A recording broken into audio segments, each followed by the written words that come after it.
प्यारे विद्यार्थियों, सत श्री अकाल। मैं अमनदीप कौर आप 7वीं श्रेणी के विद्यार्थियों का निੱਘਾ स्वागत करती हाँ।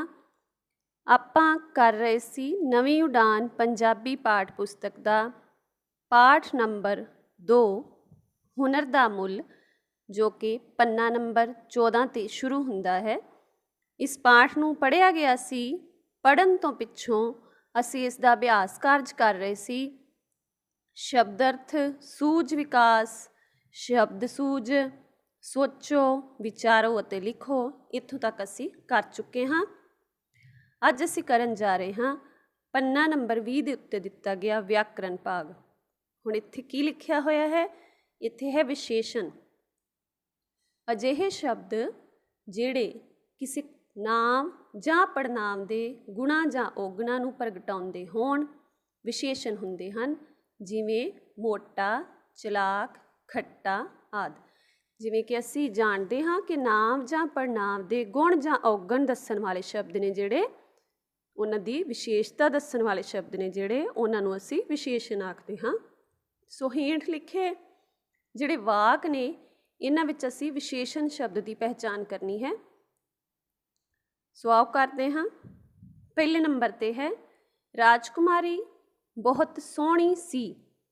सोहनी शब्द है जिहड़ा, ये विशेषण है। तुसी इस शब्द नूं सामने खाली स्थान ते लिख दोगे। अगला है विआह दी शर्त भी ज़्यादा औखी नहीं सी। औखी, लकड़ी दा काम सरीरक मेहनत दा काम है। मेहनत। राजे ने बहुत ही सुंदर गलीचा तैयार कर लिया। सुंदर। कंबल पुराना ते खुरदरा सी।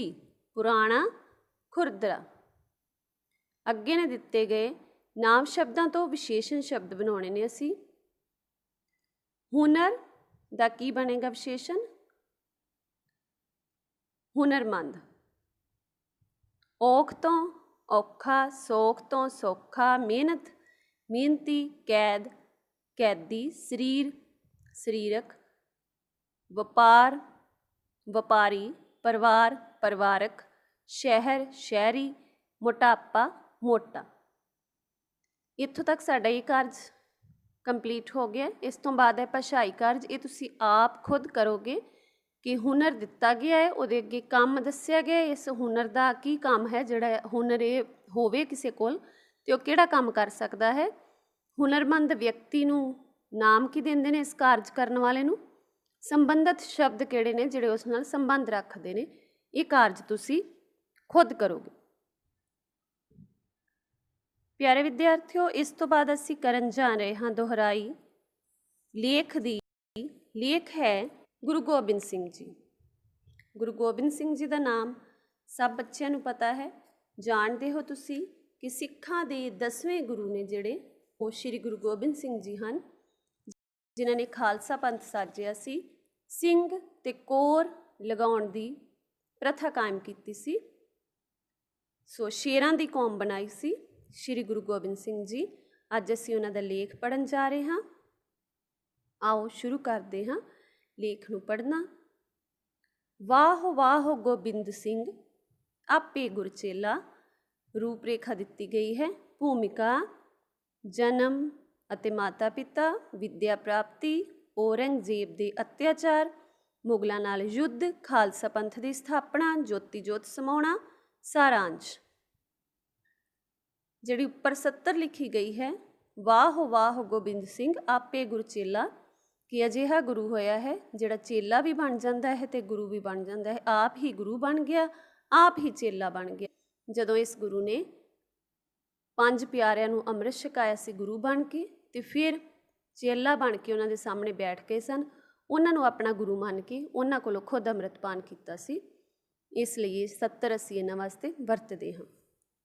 भूमिका है गुरु गोबिंद सिंह जी एक संत सिपाही, महान योधे, बहादुर सैनापति ਅਤੇ दीन दुखियां दे मसीहा बन के आए सन। आप ने निमाणे ते निताणे लोकां विच नवीं रूह फूक के उन्हां नूं अपनी रखिया करन दे योग बनाया। आप अजिहे सूरबीर सन जिन्हां ने देश कौम लई अपना सरबंस कुर्बान कर दिता। सरबंस भाव सारा ही परिवार। ਆਪ ਨੂੰ ਸੰਤ ਸਿਪਾਹੀ ਕਿਹਾ ਜਾਂਦਾ ਹੈ, ਮਹਾਨ ਯੋਧੇ ਕਿਹਾ ਜਾਂਦਾ ਹੈ, ਬਹਾਦਰ ਸੈਨਾਪਤੀ ਤੇ ਦੀਨ ਦੁਖੀਆਂ ਦੇ ਮਸੀਹਾ ਰੱਬ ਮੰਨਿਆ ਜਾਂਦਾ ਹੈ, ਜਿਨ੍ਹਾਂ ਨੇ ਨਿਮਾਣੇ ਤੇ ਨਿਤਾਣੇ ਲੋਕਾਂ ਨੂੰ ਜਾਣ ਦਿੱਤੀ, ਨਵੀਂ ਰੂਹ ਫੂਕੀ ਉਹਨਾਂ ਦੇ ਵਿੱਚ, ਉਹਨਾਂ ਨੂੰ ਇੱਕ ਸਬਕ ਸਿਖਾਇਆ ਕਿ ਕਿਵੇਂ ਆਪਣੀ ਰੱਖਿਆ ਆਪ ਕਰਨੀ ਹੈ। ਜਨਮ ਅਤੇ ਮਾਤਾ ਪਿਤਾ। ਆਪ ਜੀ ਦਾ ਜਨਮ 1666 ਈਸਵੀ ਨੂੰ ਵਰਤਮਾਨ ਜਿਹੜੀ ਅਜੋਕੀ ਬਿਹਾਰ ਦੀ ਰਾਜਧਾਨੀ ਪਟਨਾ ਵਿਖੇ ਹੋਇਆ। ਆਪ ਦੇ ਪਿਤਾ ਦਾ ਨਾਂ ਗੁਰੂ ਤੇਗ ਬਹਾਦਰ ਅਤੇ ਮਾਤਾ ਦਾ ਨਾਂ ਗੁਜਰੀ ਸੀ। ਆਪ ਦੇ ਜਨਮ ਵੇਲੇ ਆਪ ਦੇ ਪਿਤਾ ਅਸਾਮ ਦੀ ਯਾਤਰਾ ਉੱਤੇ ਗਏ ਹੋਏ ਸਨ। ਆਪ ਦਾ ਬਚਪਨ ਪਟਨੇ ਵਿੱਚ ਹੀ ਬਤੀਤ ਹੋਇਆ। ਆਪ ਦੀ ਪਾਲਣਾ ਬੜੇ ਲਾਡ ਪਿਆਰ ਨਾਲ ਹੋਈ। 1666 ਈਸਵੀ ਵਿੱਚ ਆਪ ਜੀ ਦਾ ਜਨਮ ਹੋਇਆ ਹੈ। ਕਿੱਥੇ ਹੋਇਆ ਹੈ? ਬਿਹਾਰ ਦੀ ਰਾਜਧਾਨੀ ਪਟਨਾ ਵਿਖੇ। ਗੁਰੂ ਤੇਗ ਬਹਾਦਰ ਜੀ ਪਿਤਾ ਸਨ, ਮਾਤਾ ਸੀ ਮਾਤਾ ਗੁਜਰੀ ਜੀ। ਉਸ ਵੇਲੇ ਪਿਤਾ ਜੀ ਘਰ ਨਹੀਂ ਸਨ ਜਦੋਂ ਜਨਮ ਹੋਇਆ, ਉਹ ਅਸਾਮ ਦੀ ਯਾਤਰਾ 'ਤੇ ਗਏ ਸੀ। ਆਪ ਦਾ ਜਿਹੜਾ ਬਚਪਨ ਸੀ ਬੜੇ ਲਾਡਾ ਪਿਆਰਾਂ ਨਾਲ ਬੀਤਿਆ, ਬਹੁਤ ਪਿਆਰ ਨਾਲ ਆਪ ਦੀ ਪਰਵਰਿਸ਼ ਕੀਤੀ ਗਈ। ਵਿਦਿਆ ਪ੍ਰਾਪਤੀ 1673 ਈਸਵੀ ਵਿੱਚ 7 ਸਾਲਾਂ ਦੀ ਉਮਰ ਵਿੱਚ ਆਪ ਪਟਨਾ ਤੋਂ ਅਨੰਦਪੁਰ ਸਾਹਿਬ ਆ ਗਏ। ਇੱਥੇ ਹੀ ਆਪ ਦੀ ਪੜ੍ਹਾਈ ਦਾ ਪ੍ਰਬੰਧ ਕੀਤਾ ਗਿਆ। ਆਪ ਨੇ ਸੰਸਕ੍ਰਿਤ, ਫਾਰਸੀ, ਅਰਬੀ, ਗੁਰਮੁਖੀ ਦੇ ਨਾਲ ਅਸਤਰ ਵਿੱਦਿਆ ਵੀ ਸਿੱਖੀ। ਇੱਥੇ ਹੀ ਆਪ ਜੀ ਨੇ ਆਪਣਾ ਬਹੁਤਾ ਸਮਾਂ ਗੁਜ਼ਾਰਿਆ। ਕਿਹੜੀਆਂ ਭਾਸ਼ਾਵਾਂ ਸਿੱਖੀਆਂ ਸੀ? ਸੰਸਕ੍ਰਿਤ, ਫਾਰਸੀ, ਅਰਬੀ, ਗੁਰਮੁਖੀ ਤੇ ਸ਼ਸਤਰ ਵਿੱਦਿਆ। ਜਿਹੜਾ ਯੁੱਧ ਕਰਨ ਦੇ ਵਿੱਚ ਮੁਹਾਰਤ ਪ੍ਰਾਪਤ ਕਰਨੀ। ਸੋ ਜਦੋਂ ਸਟੱਡੀ ਸ਼ੁਰੂ ਕੀਤੀ ਹੈ, ਪੜ੍ਹਾਈ ਸ਼ੁਰੂ ਕੀਤੀ ਹੈ, 7 ਸਾਲ ਦੀ ਉਮਰ ਸੀ। 1673 ਈਸਵੀ ਅਨੰਦਪੁਰ ਆ ਗਏ ਸਨ। ਉਸ ਸਮੇਂ ਉੱਥੇ ਆ ਕੇ ਪੜ੍ਹਾਈ ਸ਼ੁਰੂ ਕੀਤੀ। ਔਰੰਗਜ਼ੇਬ ਦੇ ਅਤਿਆਚਾਰ। ਉਸ ਵੇਲੇ ਭਾਰਤ ਉੱਤੇ ਔਰੰਗਜ਼ੇਬ ਦਾ ਰਾਜ ਸੀ। ਉਹ ਹਿੰਦੂ ਪ੍ਰਜਾ ਉੱਤੇ ਤਰ੍ਹਾਂ ਦੇ ਜ਼ੁਲਮ ਕਰ ਰਿਹਾ ਸੀ। ਉਹ ਸਾਰੇ ਹਿੰਦੂਆਂ ਨੂੰ ਮੁਸਲਮਾਨ ਬਣਾਉਣਾ ਚਾਹੁੰਦਾ ਸੀ। ਔਰੰਗਜ਼ੇਬ ਦੇ ਜ਼ੁਲਮਾਂ ਤੋਂ ਬਚਣ ਲਈ ਕੁਝ ਕਸ਼ਮੀਰੀ ਪੰਡਤ ਗੁਰੂ ਤੇਗ ਬਹਾਦਰ ਜੀ ਦੀ ਸ਼ਰਨ ਵਿੱਚ ਆਏ। ਉਹਨਾਂ ਗੁਰੂ ਜੀ ਨੂੰ ਆਪਣੀ ਦੁੱਖ ਭਰੀ ਗਾਥਾ ਸੁਣਾਈ ਤੇ ਹਿੰਦੂ ਧਰਮ ਦੀ ਰਾਖੀ ਲਈ ਪੁਕਾਰ ਕੀਤੀ। ਉਹਨਾਂ ਦੀ ਦੁੱਖ ਭਰੀ ਗਾਥਾ ਸੁਣ ਕੇ ਗੁਰੂ ਤੇਗ ਬਹਾਦਰ ਜੀ ਡੂੰਘੀ ਸੋਚ ਵਿੱਚ ਡੁੱਬ ਗਏ। ਉਹਨਾਂ ਨੂੰ ਡੂੰਘੀ ਸੋਚ ਵਿੱਚ ਡੁੱਬਾ ਵੇਖ ਕੇ ਬਾਲ ਗੋਬਿੰਦ ਨੇ ਉਦਾਸੀ ਦਾ ਕਾਰਨ ਪੁੱਛਿਆ। ਜਦੋਂ ਉਹਨਾਂ ਦੱਸਿਆ ਕਿ ਹਿੰਦੂ ਧਰਮ ਦੀ ਰੱਖਿਆ ਲਈ ਕਿਸੇ ਮਹਾਨ ਵਿਅਕਤੀ ਦੀ ਕੁਰਬਾਨੀ ਦੀ ਲੋੜ ਹੈ, ਤਾਂ ਉਹਨਾਂ ਨੇ ਪਿਤਾ ਜੀ ਨੂੰ ਕਿਹਾ, ਆਪ ਨਾਲੋਂ ਵੱਧ ਮਹਾਨ ਹੋਰ ਕੌਣ ਹੋ ਸਕਦਾ ਹੈ? ਆਪਣੇ ਪੁੱਤਰ ਦੀ ਗੱਲ ਸੁਣ ਕੇ ਗੁਰੂ ਤੇਗ ਬਹਾਦਰ ਜੀ ਨੇ ਆਪ ਦਿੱਲੀ ਜਾ ਕੇ ਚਾਂਦਨੀ ਚੌਂਕ ਵਿਖੇ ਸ਼ਹੀਦੀ ਦਿੱਤੀ। ਜਿੱਥੇ ਗੁਰੂ ਤੇਗ ਬਹਾਦਰ ਜੀ ਨੇ ਸ਼ਹੀਦੀ ਦਿੱਤੀ ਸੀ, ਹੁਣ ਗੁਰਦੁਆਰਾ ਸੀਸਗੰਜ ਸੁਸ਼ੋਭਿਤ ਹੈ। ਜਦੋਂ ਇਹ ਸਮਾਂ ਸੀ ਬਚਪਨ ਦਾ ਗੁਰੂ ਗੋਬਿੰਦ ਸਿੰਘ ਜੀ ਦਾ, ਉਸ ਸਮੇਂ ਭਾਰਤ ਉੱਤੇ ਔਰੰਗਜ਼ੇਬ ਦਾ ਰਾਜ ਸੀ ਤੇ ਉਹ ਬਹੁਤ ਜ਼ੁਲਮ ਕਰਦਾ ਸੀ ਲੋਕਾਂ ਦੇ ਉੱਪਰ। ਉਹ ਜ਼ਬਰਦਸਤੀ ਹਿੰਦੂਆਂ ਨੂੰ ਮੁਸਲਮਾਨ ਬਣਾਉਣਾ ਚਾਹੁੰਦਾ ਸੀ ਤਾਂ ਕਿ ਮੁਸਲਮਾਨਾਂ ਦੀ ਗਿਣਤੀ ਵੱਧ ਜਾਏ ਤੇ ਬ੍ਰਾਹਮਣ ਜਾਂ ਪੰਡਤ ਜਾਂ ਹਿੰਦੂ ਧਰਮ ਖਤਮ ਹੋ ਜਾਵੇ, ਕਿਉਂਕਿ ਹਿੰਦੁਸਤਾਨ ਹਿੰਦੂ ਨਾਮ ਤੋਂ ਹੀ ਹੈ। ਹਿੰਦੂ ਜਾਤੀ ਨੂੰ ਖਤਮ ਕਰਨਾ ਚਾਹੁੰਦਾ ਸੀ ਉਹ।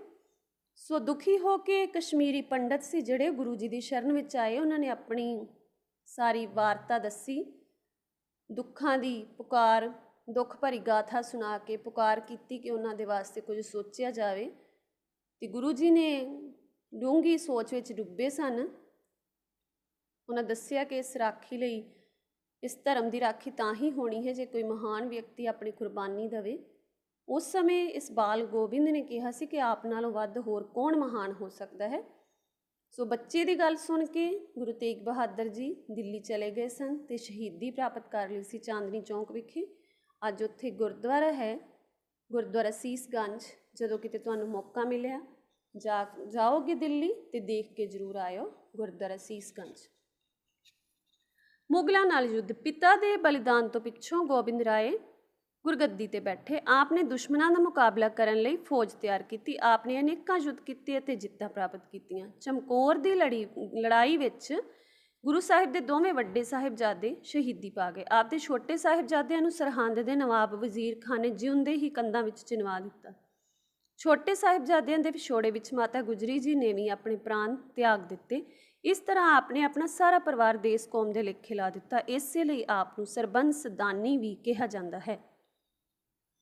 ਜਦੋਂ ਪਿਤਾ ਜੀ ਦਾ ਬਲਿਦਾਨ ਦੇ ਦਿੱਤਾ, ਉਸ ਪਿੱਛੋਂ ਆਪ ਗੁਰਗੱਦੀ ਤੇ ਬੈਠੇ ਤੇ ਮੁਕਾਬਲਾ ਸ਼ੁਰੂ ਕੀਤਾ ਦੁਸ਼ਮਣਾਂ ਦੇ ਨਾਲ। ਫੌਜ ਤਿਆਰ ਕੀਤੀ, ਬਹੁਤ ਸਾਰੇ ਯੁੱਧ ਕੀਤੇ, ਜਿੱਤੇ ਵੀ। ਫਿਰ ਚਮਕੌਰ ਦੀ ਜਦੋਂ ਲੜਾਈ ਹੋਈ ਤੇ ਵੱਡੇ ਸਾਹਿਬਜ਼ਾਦੇ ਉਸ ਜੰਗ ਦੇ ਵਿੱਚ ਗਏ ਤੇ ਸ਼ਹੀਦੀ ਪਾ ਗਏ। ਬੜੀ ਬਹਾਦਰੀ ਨਾਲ ਲੜੇ ਪਰ ਸ਼ਹੀਦ ਹੋ ਗਏ। ਫਿਰ ਛੋਟੇ ਸਾਹਿਬਜ਼ਾਦੇ ਸੀ ਜਿਹੜੇ ਉਹ ਸਰਹੰਦ ਵਿਖੇ ਨਵਾਬ ਵਜ਼ੀਰ ਖਾਂ ਸੀ ਜਿਹੜਾ ਉਸਨੇ ਉਹਨਾਂ ਨੂੰ ਜਿਉਂਦੇ ਹੀ ਕੰਧਾਂ ਵਿੱਚ ਚਿਣਵਾ ਦਿੱਤਾ, ਕਿਉਂਕਿ ਉਹ ਮੁਸਲਮਾਨ ਧਰਮ ਸਵੀਕਾਰ ਨਹੀਂ ਸਨ ਕਰ ਰਹੇ। ਇਸ ਲਈ ਉਹਨਾਂ ਨੂੰ ਵੀ ਤਸੀਹੇ ਦਿੱਤੇ ਗਏ। ਸੋ ਜਦੋਂ ਉਹਨਾਂ ਦੀ ਸ਼ਹਾਦਤ ਦੀ ਖਬਰ ਉਹਨਾਂ ਦੀ ਦਾਦੀ ਮਾਂ ਨੇ ਸੁਣੀ, ਮਾਤਾ ਗੁਜਰੀ ਜੀ ਨੇ, ਉਹ ਵੀ ਸਦਮਾ ਨਹੀਂ ਬਰਦਾਸ਼ਤ ਕਰ ਸਕੇ। ਠੰਡੇ ਬੁਰਜ ਦੇ ਵਿੱਚ ਬੈਠੇ ਹੀ ਉਹ ਵੀ ਪ੍ਰਾਣ ਤਿਆਗ ਗਏ। ਸੋ ਇਸ ਤਰ੍ਹਾਂ ਗੁਰੂ ਜੀ ਨੇ ਆਪਣਾ ਸਾਰਾ ਪਰਿਵਾਰ ਇਸ ਦੇਸ਼ ਦੇ, ਇਸ ਕੌਮ ਦੇ ਲੇਖੇ ਲਾ ਦਿੱਤਾ। ਇਸੇ ਲਈ ਆਪ ਜੀ ਨੂੰ ਸਰਬੰਸ ਦਾਨੀ ਕਿਹਾ ਜਾਂਦਾ ਹੈ। ਖਾਲਸਾ ਪੰਥ ਦੀ ਸਾਜਨਾ। ਆਪ ਦੇ ਜੀਵਨ ਦਾ ਮਹਾਨ ਕਾਰਨਾਮਾ 1699 ਈਸਵੀ ਨੂੰ ਵਿਸਾਖੀ ਦੇ ਮੌਕੇ ਖਾਲਸਾ ਪੰਥ ਦੀ ਸਾਜਨਾ ਕਰਨਾ ਸੀ। ਪੰਜ ਪਿਆਰਿਆਂ ਨੂੰ ਅੰਮ੍ਰਿਤ ਛਕਾ ਕੇ ਸਿੰਘ ਸਜਾਇਆ ਤੇ ਉਹਨਾਂ ਵਿੱਚ ਨਿਡਰਤਾ ਭਰੀ। ਆਪ ਨੇ ਲੋਕਾਂ ਨੂੰ ਭਗਤੀ ਦੇ ਨਾਲ ਨਾਲ ਸ਼ਕਤੀ ਧਾਰਨ ਕਰਨ ਦਾ ਸੰਦੇਸ਼ ਦਿੱਤਾ। ਆਪ ਨੇ ਸਿੱਖ ਜਗਤ ਨੂੰ ਧਰਮ ਅਤੇ ਕੌਮ ਦੀ ਰੱਖਿਆ ਕਰਨ ਲਈ ਸੰਘਰਸ਼ ਦੀ ਸਿੱਖਿਆ ਦਿੱਤੀ। ਆਪ ਨੇ ਊਚ ਨੀਚ ਜਾਤ ਪਾਤ ਦਾ ਵਿਤਕਰਾ ਖਤਮ ਕੀਤਾ ਤੇ ਸਭ ਜਾਤਾਂ ਨੂੰ ਸਮਾਨ ਦਰਜਾ ਦਿੱਤਾ। ਆਪ ਨਾ ਕਦੇ ਕਿਸੇ ਅੱਗੇ ਝੁਕਦੇ ਸਨ ਤੇ ਨਾ ਹੀ ਕਿਸੇ ਨੂੰ ਝੁਕਾਉਣ ਵਿੱਚ ਵਿਸ਼ਵਾਸ ਰੱਖਦੇ ਸਨ। ਆਪ ਨੇ ਕਦੇ ਵੀ ਪਹਿਲਾਂ ਕਿਸੇ ਉੱਤੇ ਹਮਲਾ ਨਹੀਂ ਸੀ ਕੀਤਾ, ਪਰ ਜੋ ਵੈਰ ਰੱਖਦਾ ਸੀ ਉਸ ਨੂੰ ਚੰਗਾ ਸਬਕ ਸਿਖਾਉਂਦੇ ਸਨ। ਉਹਨਾਂ ਨੇ ਬਾਬਾ ਬੰਦਾ ਬਹਾਦਰ ਨੂੰ ਪੰਜਾਬ ਵਿੱਚ ਮੁਗਲਾਂ ਤੋਂ ਬਦਲਾ ਲੈਣ ਲਈ ਭੇਜਿਆ ਸੀ। ਉਹਨਾਂ ਨੇ ਸਰਹੰਦ ਦੀ ਇੱਟ ਨਾਲ ਇੱਟ ਖੜਕਾ ਦਿੱਤੀ ਸੀ। ਸੱਚਮੁੱਚ ਹੀ ਆਪ ਅਦੁੱਤੀ ਸ਼ਖਸੀਅਤ ਦੇ। ਉਹਨਾਂ ਨੇ ਆਪ ਬਹੁਤ ਸਾਰੀ ਬਾਣੀ ਰਚੀ। ਚੰਡੀ ਦੀ ਵਾਰ ਉਹਨਾਂ ਦੀ ਪ੍ਰਸਿੱਧ ਰਚਨਾ ਹੈ। ਉਹਨਾਂ ਨੇ ਦੇਹਧਾਰੀ ਗੁਰੂ ਪਰੰਪਰਾ ਨੂੰ ਖਤਮ ਕਰਕੇ ਸ੍ਰੀ ਗੁਰੂ ਗ੍ਰੰਥ ਸਾਹਿਬ ਜੀ ਨੂੰ ਗੁਰੂ ਮੰਨਣ ਦਾ ਆਦੇਸ਼ ਦਿੱਤਾ ਸੀ। ਸਭ ਤੋਂ ਵੱਡਾ ਕਾਰਜ ਆਪ ਦੇ ਜੀਵਨ ਦਾ 1699 ਈਸਵੀ ਦੀ ਵਿਸਾਖੀ, ਜਦੋਂ ਆਪ ਜੀ ਨੇ ਖਾਲਸਾ ਪੰਥ ਸਾਜਿਆ ਸੀ, ਇੱਕ ਨਵਾਂ ਤਰਕ ਕਰ ਦਿੱਤਾ ਸੀ ਸਿੱਖਾਂ ਲਈ। ਪੰਜ ਪਿਆਰਿਆਂ ਨੂੰ ਅੰਮ੍ਰਿਤ ਛਕਾਇਆ, ਸਿੰਘ ਸਜਾਇਆ ਤੇ ਫਿਰ ਆਪ ਵੀ ਛਕਿਆ। ਤੇ ਨਾਲ ਲੋਕਾਂ ਨੂੰ ਕੀ ਕਿਹਾ ਸੀ? ਲੋਕਾਂ ਨੂੰ ਕਿਹਾ ਸੀ ਕਿ ਤੁਸੀਂ ਵੀ ਨਿਡਰ ਹੋਣਾ ਹੈ, ਸ਼ਕਤੀ ਧਾਰਨ ਕਰਨੀ ਹੈ, ਆਪਣੇ ਅੰਦਰ ਇੱਕ ਵਿਸ਼ਵਾਸ ਰੱਖਣਾ ਹੈ, ਕਿਸੇ ਕੋਲੋਂ ਡਰਨ ਦੀ ਲੋੜ ਨਹੀਂ। ਸੋ ਸਿੱਖ ਜਗਤ ਨੂੰ, ਧਰਮ ਨੂੰ, ਉਹਨਾਂ ਨੂੰ ਕੌਮ ਦੀ ਰੱਖਿਆ ਕਰਨ ਲਈ, ਧਰਮ ਦੀ ਰੱਖਿਆ ਕਰਨ ਲਈ ਸੰਘਰਸ਼ ਦੀ ਸਿੱਖਿਆ ਦੇ ਦਿੱਤੀ ਸੀ। ਵਿਤਕਰੇ ਖਤਮ ਕੀਤੇ ਸਨ, ਜਾਤ ਪਾਤ ਦੇ, ਛੂਤ ਛਾਤ ਦੇ, ਊਚ ਨੀਚ ਦੇ, ਤੇ ਸਭ ਨੂੰ ਇੱਕ ਬਰਾਬਰ ਸਮਝਿਆ ਸੀ ਤੇ ਕਿਹਾ ਸੀ ਕਿ ਕਿਸੇ ਅੱਗੇ ਝੁਕਣਾ ਨਹੀਂ ਹੈ, ਸਿਰਫ ਆਪਣੇ ਗੁਰੂ ਅੱਗੇ ਝੁਕੋ। ਸੋ ਇਸ ਪਿੱਛੋਂ ਆਪਨੇ ਬਾਬਾ ਬੰਦਾ ਸਿੰਘ ਬਹਾਦਰ ਜੀ ਨੂੰ ਭੇਜਿਆ ਸੀ ਮੁਗਲਾਂ ਤੋਂ ਬਦਲਾ ਲੈਣ ਲਈ, ਜਿਨ੍ਹਾਂ ਨੇ ਸਰਹੰਦ ਦੇ ਵਿੱਚ ਜਾ ਕੇ ਕਾਫੀ ਯੁੱਧ ਕੀਤਾ ਸੀ, ਇੱਟ ਨਾਲ ਇੱਟ ਖੜਕਾ ਦਿੱਤੀ ਸੀ। ਇਸ ਤੋਂ ਬਾਅਦ ਆਪ ਜੀ ਨੇ ਚੰਡੀ ਦੀ ਵਾਰ ਰਚੀ ਸੀ, ਜਿਸ ਦੀ ਰਚਨਾ ਚੰਡੀ ਦੀ ਵਾਰ ਦੀ ਕੀਤੀ ਬਹੁਤ ਪ੍ਰਸਿੱਧ ਰਚਨਾ ਹੋਈ ਹੈ। ਇਸ ਪਿੱਛੋਂ ਆਪ ਜੀ ਨੇ ਸਰੀਰ ਰੂਪੀ ਗੁਰੂ ਸੀ ਜਿਹੜੇ, ਉਹਨਾਂ ਦੀ ਪਰੰਪਰਾ ਖਤਮ ਕਰ ਦਿੱਤੀ ਸੀ। ਆਪ ਨੇ ਆਪਣੇ ਤੋਂ ਬਾਅਦ ਗੁਰਗੱਦੀ ਦੀ ਸੌਂਪਣਾ ਸੀ ਜਿਹੜੀ, ਉਹ ਸ਼੍ਰੀ ਗੁਰੂ ਗ੍ਰੰਥ ਸਾਹਿਬ ਜੀ ਨੂੰ ਸੌਂਪੀ ਸੀ ਤੇ ਸ਼ਬਦ ਗੁਰੂ ਦੇ ਲੜ ਲਾਇਆ ਸੀ। ਜੋਤੀ ਜੋਤ ਸਮਾਉਣਾ। ਇੱਕ ਵਾਰੀ ਆਪ ਭਗਤੀ ਵਿੱਚ ਲੀਨ ਸਨ ਕਿ ਇੱਕ ਪਠਾਨ ਨੇ ਆਪਦੇ ਢਿੱਡ ਵਿੱਚ ਛੁਰਾ ਖੋਪ ਦਿੱਤਾ। ਉਸ ਵੇਲੇ ਆਪ ਟਾਂਕੇ ਲੱਗਣ ਨਾਲ ਠੀਕ ਹੋ ਗਏ, ਪਰ 7 ਅਕਤੂਬਰ 1708 ਈਸਵੀ ਨੂੰ ਚਿਲਾ ਚਾੜਨ ਵੇਲੇ ਆਪ ਦੇ ਟਾਂਕੇ ਖੁੱਲ੍ਹ ਗਏ ਤੇ ਆਪ ਜੋਤੀ ਜੋਤ ਸਮਾ ਗਏ। ਜਦੋਂ ਭਗਤ ਲੀਨ ਸਨ ਤੇ ਪਠਾਨ ਨੇ ਛੁਰਾ ਖੋਪ ਦਿੱਤਾ ਸੀ, ਜਿਸ ਕਰਕੇ ਜ਼ਖਮ ਕਾਫੀ ਸੀ, ਟਾਂਕੇ ਲੱਗੇ, ਪਰ ਫਿਰ ਵੀ 7 ਅਕਤੂਬਰ 1708 ਈਸਵੀ ਨੂੰ ਆਪ ਜੋਤੀ ਜੋਤ ਸਮਾ ਗਏ ਸਨ। ਸਾਰਾਂਸ਼ ਹੈ, ਗੁਰੂ ਗੋਬਿੰਦ ਸਿੰਘ ਜੀ ਦੀਆਂ ਕੁਰਬਾਨੀਆਂ ਨੂੰ ਸਾਰਾ ਭਾਰਤ ਦੇਸ਼ ਹਮੇਸ਼ਾ ਯਾਦ ਰੱਖੇਗਾ ਤੇ ਸਿੱਖ ਜਗਤ ਆਪ ਦੇ ਪਾਏ ਪੂਰਨਿਆਂ ਉੱਤੇ ਜੀਵਨ ਬਸਰ ਕਰੇਗਾ। ਆਪਣੇ ਪੂਰੇ ਪਰਿਵਾਰ ਨੂੰ ਕੌਮ ਤੋਂ ਕੁਰਬਾਨ ਕਰਨ ਲਈ ਉਹਨਾਂ ਨੂੰ ਸਰਬੰਸ ਦਾਨੀ ਕਿਹਾ ਜਾਂਦਾ ਹੈ। ਉਹਨਾਂ ਨੇ ਜ਼ੁਲਮ ਕਰਨ ਤੇ ਜ਼ੁਲਮ ਸਹਿਣ ਕਰਨ ਨੂੰ ਕਾਇਰਤਾ ਕਿਹਾ। ਸੋ ਇਹ ਸੀ ਗੁਰੂ ਜੀ ਦਾ ਲੇਖ, ਜਿਨ੍ਹਾਂ ਨੇ ਕੁਰਬਾਨੀਆਂ ਦਿੱਤੀਆਂ ਬਹੁਤ ਸਾਰੀਆਂ ਤੇ ਭਾਰਤ ਦੇਸ਼ ਨੂੰ ਇੱਕ ਨਵੀਂ ਦਿਸ਼ਾ ਦਿੱਤੀ। ਸਿੱਖ ਜਗਤ ਨੂੰ ਦੱਸਿਆ ਕਿ ਕਿਵੇਂ ਉਹਨਾਂ ਨੇ ਗੁਰੂ ਜੀ ਦੇ ਪੂਰਨਿਆਂ ਦੇ ਉੱਤੇ ਆਪਣਾ ਜੀਵਨ ਬਤੀਤ ਕਰਨਾ ਹੈ। ਪੂਰੇ ਪਰਿਵਾਰ ਨੂੰ ਕੌਮ ਦੇ ਉੱਤੋਂ ਕੁਰਬਾਨ ਕਰਨ ਵਾਲੇ ਸਰਬੰਸ ਦਾਨੀ ਸਨ ਜਿਹੜੇ, ਇਹਨਾਂ ਨੇ ਜ਼ੁਲਮ ਨਾਲ ਟਾਕਰਾ ਕਰਨ ਲਈ ਸਿੱਖਾਂ ਦੀ ਫੌਜ ਤਿਆਰ ਕੀਤੀ ਹੈ, ਸਿੱਖਾਂ ਦੀ ਕੌਮ ਤਿਆਰ ਕੀਤੀ ਹੈ। ਸੋ ਸਾਨੂੰ ਸਭ ਨੂੰ ਚਾਹੀਦਾ ਹੈ ਕਿ ਅਸੀਂ ਉਹਨਾਂ ਦੇ ਦਿੱਤੇ ਹੋਏ ਜਿਹੜੇ ਸੰਦੇਸ਼ ਸਨ ਉਹਨਾਂ ਨੂੰ ਸੁਣੀਏ, ਪੜ੍ਹੀਏ, ਬਾਣੀ ਦੇ ਉੱਤੇ ਅਮਲ ਕਰੀਏ। ਸੋ ਉਹਨਾਂ ਦੇ ਦਿੱਤੇ ਗਏ ਪਾਏ ਗਏ ਪੂਰਨਿਆਂ ਦੇ ਉੱਤੇ ਚੱਲੀਏ ਤੇ ਇਸ ਮਹਾਨ ਸੂਰਬੀਰ ਗੁਰੂ ਨੂੰ ਨਤਮਸਤਕ ਹੋਈਏ। ਸੋ ਇਹ ਸੀਗਾ ਲੇਖ। ਸੋ ਇਸ ਲੇਖ ਨੂੰ ਪੜ੍ਹਿਓ, ਸਮਝਿਓ ਧਿਆਨ ਨਾਲ ਇੰਨਾ ਹੀ। ਧੰਨਵਾਦ।